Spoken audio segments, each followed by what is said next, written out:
There it is. Here we go. Perfect. Thank you so much. Yeah. Okay, you got us. Okay, how are you all doing? Good. Good. I had like a little list of things that I think you guys want to hear about, but please interrupt or ask questions at any time because, me talking about things that isn't interesting to you is not really the point. So you are all exercise science undergraduates, correct? Yes. Yes. Okay. So, I guess my first point that where'd I go? My first point that I was thinking about was what's the whole point of graduate school and kind of what's the process of graduate schools. And this kind of applies to any and all graduate schools because I assume, right, you're all like our undergraduate students and looking at a couple different graduate schools and options. So exercise science is a pretty big graduate school feeder. So the majority of you are going to be going to graduate schools. If you are kind of checking off your interests in PT and OT and AT and that kind of stuff has maybe not been as interesting to you, then a graduate degree in exercise physiology is a really great way to open up a lot of other options. A lot of professions are looking for that graduate degree, not just right now, but absolutely in the future, and trying to progress up into different positions. You're going to need that master's degree. So the whole process is usually around late summer to the fall is when application systems open. And so you'll look at applications, look at graduate schools, and then apply either in late fall or early spring. Our deadline is February 1st. And we're a relatively small program, so we can make decisions pretty fast and get that out. We usually turn around within a week and start sending out acceptance letters at that February 1st deadline. And then what you're looking for. So just start making lists, make an Excel sheet, because the biggest, I always, you're looking up things and you forget things and you just keep looking them up and looking them up and looking them up. So make a sheet, write it down, and then you don't have to keep looking them up. But pretty much for graduate schools, you need to look at prerequisites and if they need the GRE. Those are your big things. So if you're coming from an exercise science undergraduate program, then you will almost certainly have the prerequisites that an exercise physiology master's program is looking for. If you're kind of going outside maybe of the discipline, then you just need to look at the prerequisites to make sure that you meet them. And then GRE, we do not need the GRE. A lot of graduate schools are starting to move away from that because it's just not an accurate measure of what the students that we're looking for. It's not really what we're looking at. But if you do need the GRE for the graduate school you're looking for, then start scheduling and kind of work backwards. When do I need to have it by? When should I take it? Give me some wriggle room if I want to retake it there, and kind of schedule back like that. And then really you just want to look at what the program offers, the courses, the faculty, and the capstone options that they have, the equipment, the extracurriculars that are kind of involved with it, that kind of stuff. Do you have any questions so far? Thoughts, things? No, Does that sound? Oh, good. Oh no, that was a no. Okay. Does that sound pretty on par with what you're kind of thinking? Okay. So let's see, what was the next thing I had? You're looking for, oh, graduate assistantships. Okay, so teaching assistantships, graduate assistantships, pretty much ways to pay for your graduate program. Most people will call them GAs or TAs. That's kind of like the standard kind of nomenclature for it. In general, an assistantship in graduate school, and this is for a master's level or a doctorate level, is going to pay a percentage of your tuition, and it's going to pay you a stipend, and stipend is a salary. So they're going to pay you every 2 weeks, just like all the other, human resources. You go out with a paycheck. That's what an assistantship is going to offer. Sometimes it can offer, that's kind of the standard, kind of no matter what, it's going to offer a portion of your tuition, most likely 100%, but a portion of your tuition, and then a stipend. Some can go on and say, we're also going to pay for you to live in the dorms. We're going to give you a meal, ticket, things like that. But for the most part, it's tuition and salary. Every school is different. Absolutely every school is different on how they do assistantships. here, I think we're relatively standard, but here we have graduate assistantships, and then we have work study graduate assistantships. Work study graduate assistantships are dependent on the individual's financial need. But what's really cool is, if I don't know if anybody's ever done work study at an undergraduate level, you kind of go wherever they need you. So you kind of end up all over the place and working at the university. But for graduate assistant work studies, we can request you, and if you qualify for the work study graduate assistantship, you work for us. So you work directly within our lab. So that's really nice. It's a work study. Again, that's financial. The other graduate assistantships are all just merit-based, and those are all over the university. We offer a couple teaching assistantships within our lab to teach for our undergraduate labs. We have a lot of our graduate students who go and work with athletics. We have people working, our anatomy and physiology is constantly asking us for graduate students to go teach in their labs. So we often have students going to teach biology and anatomy and all that fun stuff within biology to get a graduate assistantship. We have them with, like I said, athletics, and then all throughout the university. We've had people in the Center of Education and Research. We've had people in the Women's Center, in the LGBTQ Center. We've had people in RA positions, just all over the place. Different centers offer graduate assistantships. And they might be saying, we would prefer somebody with this type of, in this program, but we'll take anybody. So we encourage everybody to apply everywhere. And a graduate assistantship here at Mankato is going to be 100%, well, 18 credits of tuition. I'll put it that way. 18 credits of tuition per year. And then a $10,000 stipend. So that it's between $10,000 and $11,000. They kind of move it around, but $10,000 to be paid out every 2 weeks. So if you're looking for financial, I mean, you just want to ask, right? What are your options for graduate assistantships?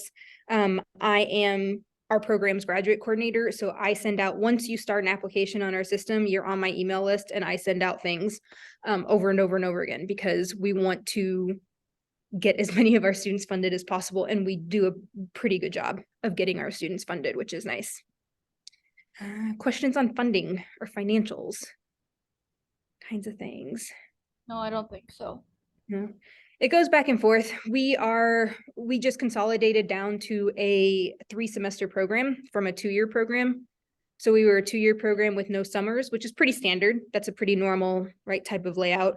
We just moved it down to a summer, fall, spring. So you get out within a year. Because of that, a graduate assistantship will not cover 100% of tuition for the entire program, because we've condensed, you're taking more than 9 credits in a semester. You're taking 7 in the summer, 11 in the fall, and 12 in the spring. So if you get an assistantship for the year, it covers 18 out of 30 credits. So over 50% of the entire program, and you're out in a year. So it's a give and take of, you want to pay a little bit, but you're out in 12 months or 2 years, and you could potentially get both years funded. But again, that's all, it just kind of depends on the thing. We do not have a doctorate program in exercise phys. So all of our funding goes to our master's students. If you're at a larger university who has they have doctorate programs, the funding starts at the top and trickles down. So the likelihood as a master's student that you're going to be 100% funded is lower, because they're going to start funding their doctorate students and then kind of move down from there. It happens, but it's just not. Mostly it's percentages. You have a 20% assistantship or a 30% assistantship, things like that. Let's see, what else? Careers. Yeah, careers. So most of our students in our we are a generalist program. I'll start with that. We are a generalist exercise physiology master's program, which means you are going to be taking classes in kind of all aspects of exercise physiology. And we are very open to what your capstone could be, depending on what your interests are. So that's really nice. The careers that most of our students are going in, we're pretty high on cardiac rehab. So a good chunk of students are interested in cardiac rehab, and they are doing their capstones as internships at cardiac rehab here at Mayo Clinic in Mankato. Second one is going to be strength and conditioning, and just kind of frequency of students who are interested in here is going to be strength and conditioning. So they're interested in coaching and strength and conditioning types of programs from high school all the way up to professional D1 or higher, kind of interest. And that's I would say the second most popular, right, career choice or kind of interest. And so our students who are interested in that, their capstone are going to be internships here in MSU athletics. We have a couple of high performance organizations, businesses here in town. So the biggest one's going to be ETS. And we've had students who've done their internships at ETS here and ETS in the cities. And there's some other ones, but those are kind of the big ones that we have students going at for their internships. We also have students who are interested in public health, kind of worksite wellness things. And so we have some worksite wellness options within Taylor Corp, Verizon, and what's the other one? Oh, the Minneapolis Public School Systems. What else? Chronic disease, a lot of chronic disease interests. And so we get that we have a really good connection with Vine, which is a older adult physical activity. It's really, really, really cool facility. And so they do a whole lot of training and assessment and evidence-based programs of like knee replacement activity programs and traumatic brain injury programs and things like that. So those are our big ones. Where else do people go? We have people continue on to other graduate schools, physical therapy and PhD programs, research PhD programs. Those are kind of our main career interests. Some like business. There's some that they have the XPhys background, and in their elective, they end up taking like a sport management kind of entrepreneur type of class because they want to start their own business in athletics and things like that. Yeah, I think those are the big careers. Does that kind of fit everybody's career interest? Is that what you're thinking? I think most of us are PT, OT, chiropractor, doctors. Yep. Yeah. That's most of us. Yeah. Do you have any questions about those graduate schools or anything? What? Do you have any questions about those graduate schools? So What's the difference between GA and the XPhys versus like what? Oh Okay. my God. What's the difference between a GA of exercise science and exercise physiology? For like a graduate assistantship? Yes. So graduate assistantships would only go to graduate students. It's just our terminology here at Mankato. Exercise science is our undergraduate program. It's a bachelor's of science in exercise science. And then an exercise physiology is our master's program. So it's a master's of science in XPhys. So that's just the way we distinguish between our programs is one's exercise science and one's XPhys on the undergraduate and graduate level. Yep. Yeah. I don't think there's. No, you guys just have speech and XPhys, right? Or what's your other grad schools in? Yeah, we have, so undergraduate, we got exercise science and sport management and PE and adaptive PE. And then at the master's level, we have so we got athletic training, sport and exercise psychology, sport management, exercise phys. Is that all of us? Yeah. You guys don't have speech, or you guys have speech, but you don't have OT or PT, right? Correct. Yep. Athletic training. Yeah, we have athletic training, but not PT and OT. They all go out from there. Any other questions about grad schools? I don't think so. I think if we come up with any, we'll let you know. So our program here is pretty cool. Like I said, this is our first year. In May, we'll be graduating our first class of our condensed program, which is really cool. We start in the summer online, and then we're on campus for fall and spring. It's pretty intense. It's a lot, right? I mean, 12 credits of graduate level. 6 is considered full-time, so you're taking 11 and 12 in graduate level courses, which quite frankly is kind of the norm now. It's getting more and more the accreditation for all of the different graduate schools are getting intense and what they expect you to know and expect you to get through in a certain amount of time is intense. And so the credit numbers of overall programs and the number that you're taking in each semester is getting higher and higher and higher. And they're packing in your summers too. I know a lot of PT and OT programs, you start like the end of May, like you're just in it right after, and you just start going. So it's a lot, but it's definitely the norm.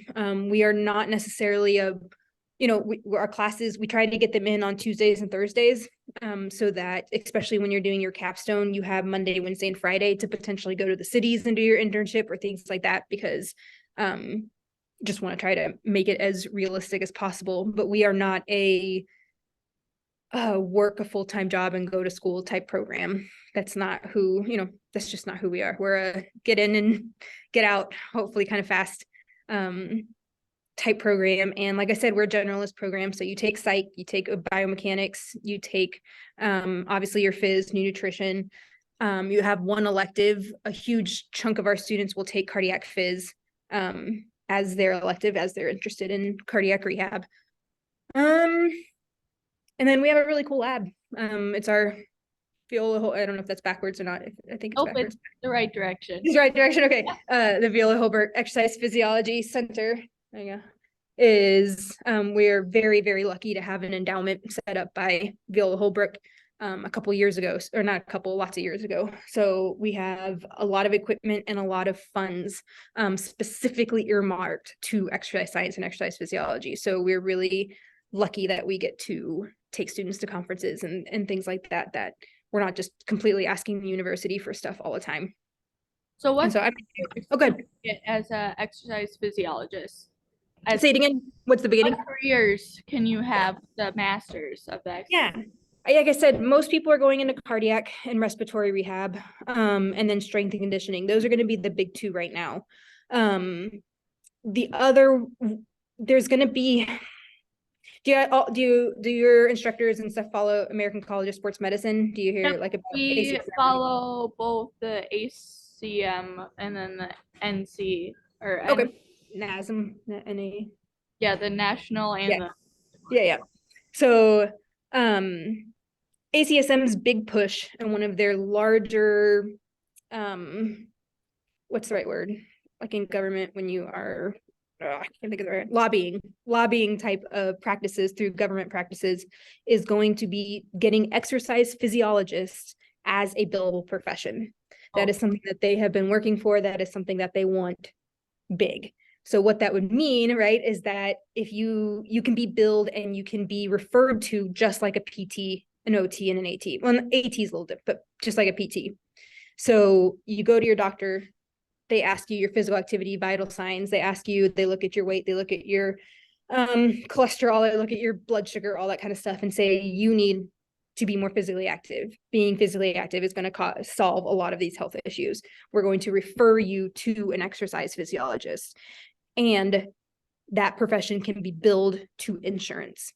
That's the step that's missing right now, is that you cannot bill insurance.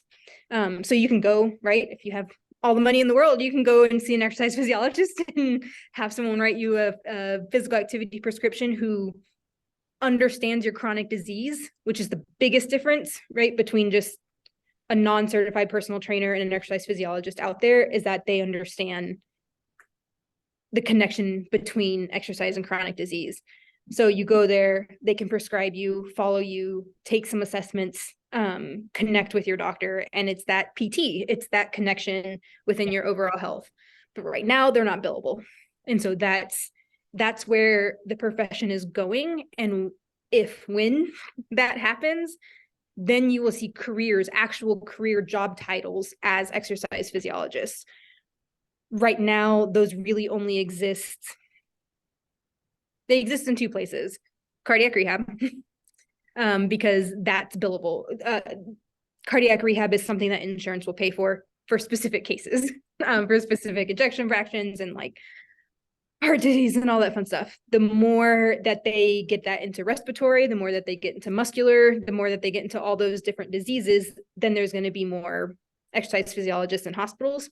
The second place you see exercise physiologists is in high-end performance centers. They are not naming their workers personal trainers. They are naming them exercise physiologists.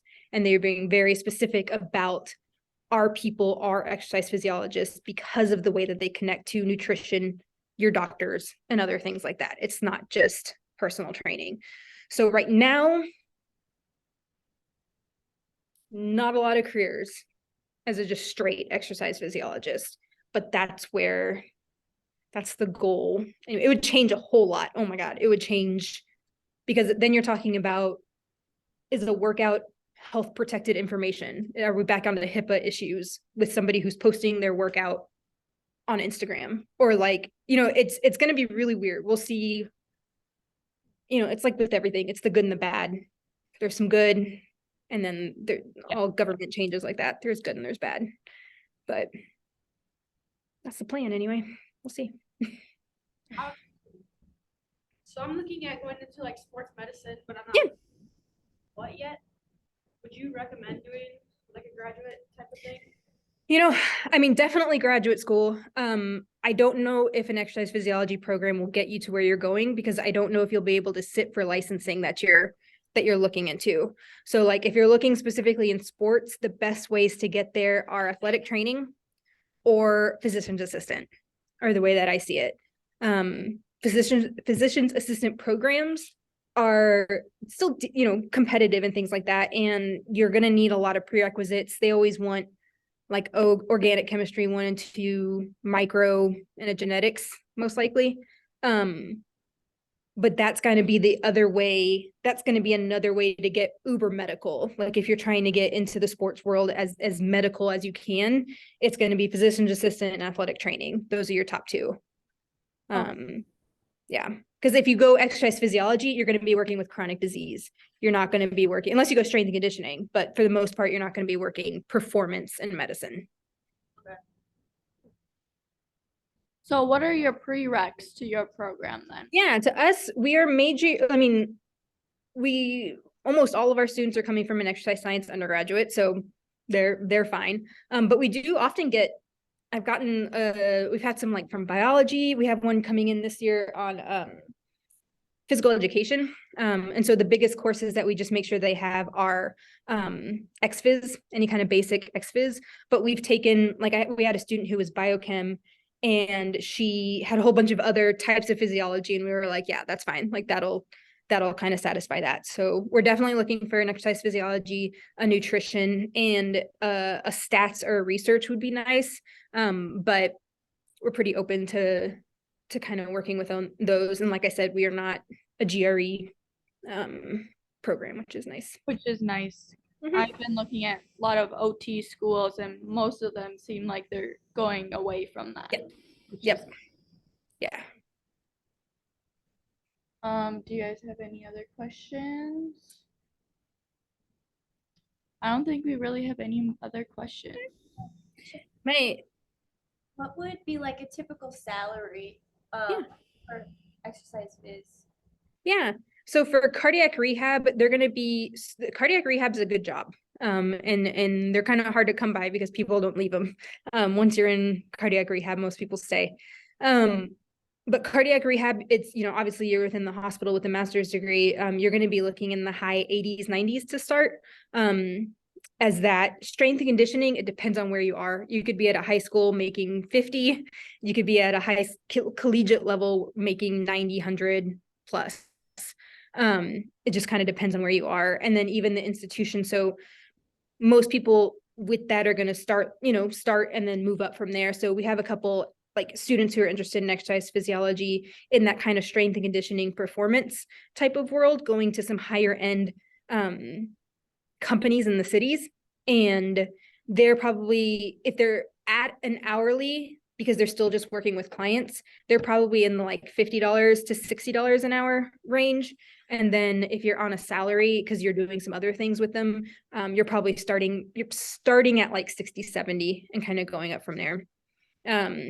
ATs, same thing, all over the place. They're all over the place in their in their salaries, especially since athletic training is branching out more into a hospital type of setting as opposed to just schools, you know, like only working for school districts, since right, a lot of athletics are now starting to not do their athletic training in-house. They're starting to pay the hospital system to bring in their own, which makes sense to me because there'd be a whole lot less problems if our athletic trainers weren't answering to our athletic directors, because that leads to a lot of ethical issues. So the fact that they would be, and I think the last thing I heard, there's 2 systems that we're looking at it, and I think it's going to go to orthopedic fracture clinic, is I think who's going to start doing our athletic training in-house here. So but that raises their cost, because you can, if you own them, you can pay them whatever you want. If an outside system owns them, you gotta have to pay what they want to pay, when they want to pay them. So for the athletic training profession, great. For the school system, you know, they're just gonna have to deal with it or stop paying their football coaches ridiculous amounts of money. Yeah. What's the difference between a sports medicine PA and an athletic trainer then? So prescriptions, being able to prescribe is going to be one of the biggest ones. So PAs can prescribe because they will have a specific license. And so you sit, you know, you're both tracks are going to go to school, take your courses. PA is about 3 years, AT is most likely 2, but like a crazy 2 year. I mean, you know, like lots of in that 2 years. And then they're both going to sit for their licenses. And then a PA license is going to allow you to prescribe and see outside patients. Like you can, it's kind of like the difference between a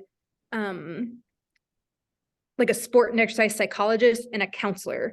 A sport and exercise psychologist can do the work, but a counselor can bill it and can see varied patients. Sport psychologist is only supposed to work within the sport population, where a counselor can work like all over the place. So a PA, you can shift your focus and kind of move through the world of medicine a little bit, which is where you see a lot of PAs more in rural communities, because they can do a little bit of everything. Essentially though, do they, like, if you were to work for a sports team, would they do basically the same stuff, except for a PA can do more? Yeah.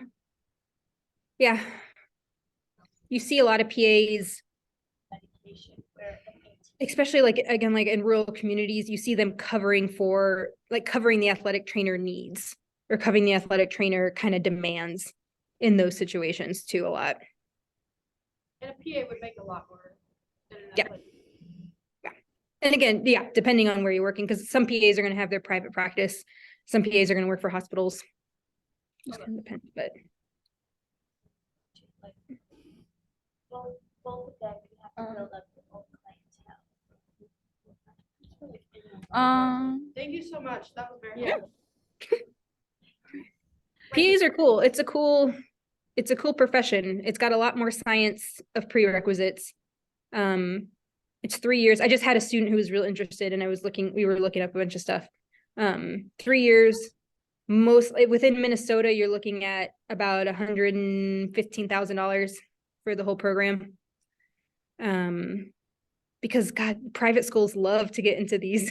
They love to offer these side programs. So you're looking at private schools that, With a but like get a license out of state, it doesn't transfer easily or no? PAs is better. Athletic training, they both have this issue. And I think athletic training is trying to move.